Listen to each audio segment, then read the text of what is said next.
My name is Ava, and I am 34 years old. I live with my husband James, and we both work for the company founded by my father-in-law. Although he is now retired, my father-in-law single-handedly transformed a small construction firm into an enterprise generating $250 billion in annual revenue. He even acquired rival companies, and while his methods could be forceful, everyone admired his remarkable business acumen. James, chosen to follow in his father's footsteps, was raised in a pampered environment and possesses a gentle nature. However, I fear his gentleness isn't suited for the cutthroat world of business. While gentle may sound pleasant, in reality, he is incredibly indecisive. I've started to doubt his suitability as a husband, let alone a CEO. James himself has admitted, "I'm not cut out to be a CEO. I'll probably just be a figurehead if I become one. It's easier for me that way." His lack of serious intention to take over the company has left me frustrated after 5 years of marriage.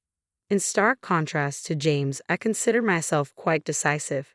During his active years, my father-in-law appreciated this quality in me and entrusted me with various tasks. Before marrying James, I worked at a bank where I managed finances and always kept numbers in mind. I planned to become a full-time homemaker after our wedding, but my father-in-law requested that I join the construction company instead. Soon after I started working there, he began inviting me to board meetings and seeking my opinions on management matters. Initially, the board members were skeptical about including the founder's daughter-in-law in such important discussions. However, as I consistently offered valuable insights, they began to listen to my suggestions. Despite James being a board member, he rarely attended meetings, and this was accepted as the norm by the board and my father-in-law. One day, after returning home from a meeting, I found James nonchalantly watching TV. "Why didn't you attend today's meeting?" I asked. I asked angrily. "You're a key member, you should take it seriously." Without showing any remorse, he retorted, "Even if I attend, I don't really understand the discussions. Besides, the board members prefer you, so there's no problem, right?" I wondered if he was irritated by my participation in the board meetings. Despite his remarks, my father-in-law had been teaching me the intricacies of running the business and seemed to be grooming me as his successor.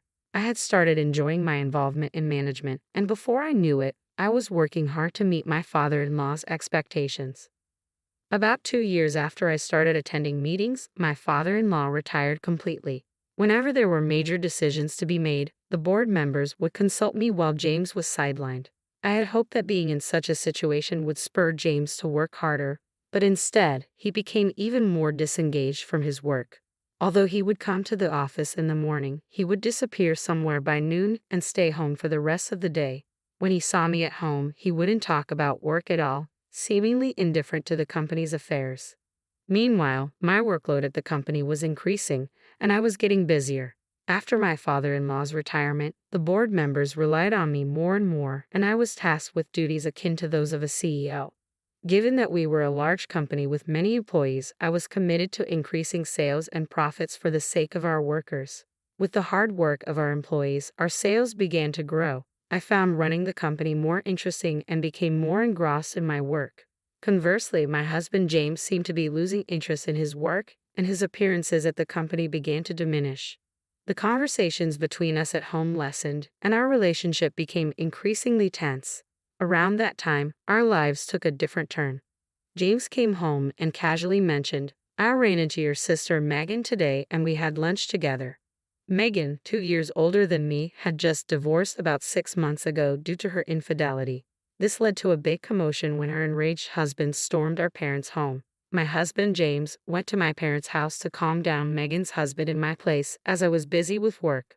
With his gentle upbringing and calming personality, James managed to convince Megan's furious husband to leave for the time being. Later, Megan told me, "Your husband is really something. He handled my raging husband so effortlessly." She praised James. Megan's husband, in his anger, must have been disarmed by James' calm and easygoing demeanor. Megan was able to divorce her husband after paying alimony, but since this incident, she seemed to look at James differently. Until then, she had thought of James, who was not particularly attractive and quite indecisive, as just a rich, pampered son. After the incident, she seemed to believe he was a respectable business owner. Now single after her divorce, Megan probably saw James as a great catch, given her love for wealthy men. However, I, engrossed in work, couldn't imagine such a thing. Of course, my sister wouldn't have known that James is just a nominal executive who doesn't actually manage the company. Megan's ex-husband was an elite employee of a foreign company. At their wedding, she had bragged to me, "My husband is an excellent employee with a high salary, and on top of that, he's handsome. You're jealous, aren't you?" Her ex-husband was handsome, smart, and carried a stylish vibe. I couldn't understand why she would cheat on such a wonderful husband. 3 months after hearing from James that he had lunch with Megan, I returned home to find James unusually serious.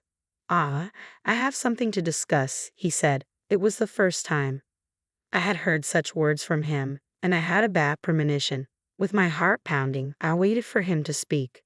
"Actually, Megan is pregnant with my child, and I want a divorce." I was shocked by the request for a divorce, but even more surprised to hear that Megan was pregnant. At a loss for words, I listened as James continued. "Megan is planning to come over on our next day off to discuss this, so I'm counting on you." Stunned, I asked, "So you want to marry my sister?" With a troubled look, James responded, "It's not that I want to marry her, but if she's having my baby, I guess I have no choice." I sighed at James' typical indecisiveness and replied, "Well, if she's carrying your baby, I suppose it can't be helped. Let's discuss this when she comes over." It seemed like my husband and I couldn't make any decisions together, so I decided to meet directly with my sister to figure things out. Even though I had already made up my mind to divorce, I thought I needed to consult my father-in-law about the company's situation. As the daughter-in-law of the founder, I was involved in running the business, but if I divorced, I would become a stranger. The next day, I went to my in-laws' house and told my father-in-law exactly what my husband had said. My mother-in-law, who was present, was thrilled at the news of her son having a child but quickly quieted down when glared at by my father-in-law. She seemed more concerned about her grandchild than the company's management. After some thought, my father-in-law said with a smile, "Ava, I want you to continue to be involved in the company's management as you have been. I don't care about James. I'll take the responsibility, so let him do what he likes." It seemed that my father-in-law valued the management of the company more than his son or grandchild. Even though he had retired, he still had a strong voice in the company, and since he held most of the company's shares, no executives would go against his will. I was also interested in my work and reluctant to give it up now. With my job settled, it was time to discuss the future with my sister. On my day off, my sister came to my house with a big smile. "Ava, it's a pity you couldn't have a baby. I'll give you plenty of consolation money. Please leave this house immediately," she said with a triumphant air. My husband sat silently, listening to our conversation without saying anything despite being the one who caused the problem. I was appalled at his indifferent face. "It's okay to get divorced," I said, "but there's also the issue of alimony and division of property. Let's bring in a lawyer and decide properly." "I never thought you, my sister, would fall for a man like James," I retorted to my sister with irony. She glared at me with a stern face for a moment, but quickly regained her composure. I finally realized that it's not about looks in men, it's about what's inside. It was funny to hear my sister talk as if she fully understood my husband's inner self. Holding back my laughter, I replied, "That's great, isn't it? From now on, live happily with James." The inner self my sister was talking about was likely money. She seemed to be under the impression that my husband was the president of my father-in-law's company, but it didn't seem like she had heard anything from him. When the discussion was over, my sister said she would start living here and brought a moving company.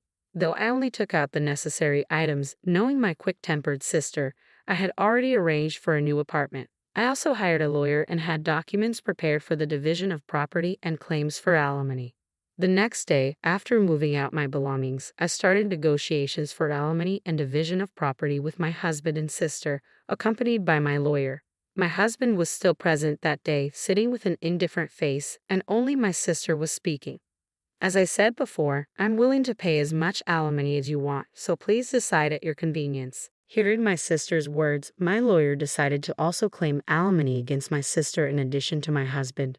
My sister was still paying alimony in installments to her ex-husband, so my lawyer had said in advance that it might be impossible to claim alimony from her. But since she said she would pay me as much as I wanted, I decided to make a claim. When it came to negotiations about the division of property, my sister excitedly said, This mansion is originally James's family's, so it shouldn't be part of the division of property, right? The lawyer answered my sister emotionlessly. This building and the land belong to the company, so it's up to the company to decide. Even my husband seemed surprised by this. Is that so? I thought this house was Dad's, he said casually. My sister, on the other hand, was taken aback and attacked the lawyer. Wait a minute, so does that mean I can't live in this house? The lawyer responded in a businesslike manner. Since it's company property, you can continue to live here if the company allows it. At this comment, my sister seemed to breathe a sigh of relief. Oh, you should have said that earlier. It'll be fine since James, the president, will be living here. The lawyer looked surprised for a moment, then burst into laughter. What are you talking about? Ava is the president, not James. Seeing my sister, who was planning to remarry my husband yet didn't even know that fact, made me laugh. My sister immediately turned to my husband and yelled, "Ha, James, you're not the president." I stepped in for my husband, who looked troubled, and explained to my sister, James is merely an advisor without any executive rights. I'm an executive director, but I was also made president. Our father-in-law, the founder, had always been the president, but when he retired, he made me an executive director and president. The other executives appreciated my performance, so there was no opposition. On the other hand, my husband, thanks to his father's arrangement, was receiving an executive salary as an advisor without executive rights, which is more of a pity than a mere employee. Even though it's called an executive salary, since he wasn't really doing any work, it was less than what an ordinary employee would get. So, I was bearing all the living expenses. James, who didn't care about our household finances, didn't even bother to know whether the house he was living in was company-owned or belonged to his father. Although our home was company-owned, my responsible father-in-law had always charged me rent. I thought of it as a normal rental property. The lawyer, still laughing, asked me, can we continue to rent this house to James? My sister reacted to the rent part of the lawyer's question. What do you mean by rent? Are you suggesting that I take rent from James? Isn't it the company's property? Just make it free.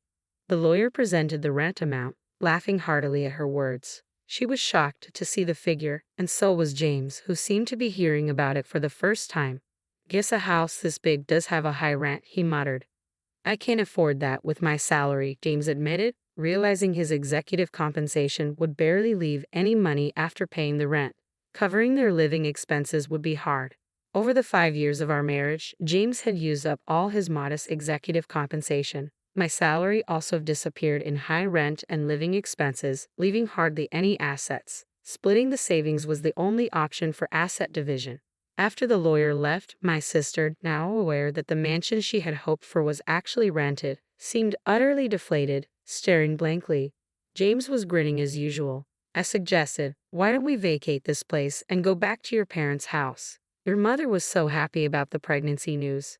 James agreed, but I laughed at the thought of why I had to consider this man, who was about to be my ex, this much. I started worrying whether this unreliable man could raise a child, but I decided to leave it as it was none of my business. I asked my sister, who seemed to have forgotten about her own alimony, are you okay with the alimony payment, sis? You seem pretty confident, but you're also paying your ex-husband, right? She was stunned to hear this, her face suddenly snapping back to reality. Alimony, I have to pay it too. She was astonished, seemingly having heard nothing of the earlier discussion. You said, I'll give plenty of alimony, but you weren't expecting me to pay it, right? My salary is really low. James and my sister exchanged surprised glances. Though not a lawyer, watching these two made me want to burst into laughter. I had already obtained signatures on the divorce papers and alimony request documents. Seeing James and my sister like this was pathetic. My ex-husband, who had remarried my sister, had returned to his parents' home, just as I had warned. But there seemed to be constant quarrels between my sister and my in-laws. The main cause of the conflict was the lie about my sister being pregnant with my ex-husband's child. His mother, who was hoping for an heir, was extremely angry. My father-in-law, who had disliked my sister for stealing his son from me from the very beginning, hadn't even spoken to her. He fronted the alimony for James, and I was paid in full. But my sister, seeing this, pleaded with him, Dad, could you please pay my alimony as well? To this, the father-in-law responded, I have no reason to be called Dad by you. He was fuming. Not being able to obtain anything she had hoped for, my sister ran away from my ex-husband's family home without a word and went missing.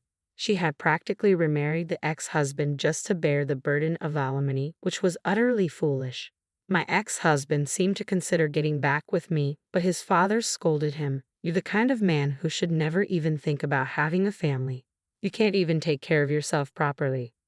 I wouldn't get back with my ex-husband even if he begged me. I had stopped believing in him when he cheated on me with my sister and was disgusted by his indifferent attitude during our discussions. He was dismissed from his executive position and is now working as a temporary employee. I've continued being the CEO, which is the core of my life. I don't even think about remarrying someone after the breakup. I've kept in touch with my father-in-law, receiving advice when needed. For now, I want to focus on the company, thinking of it as being married to it for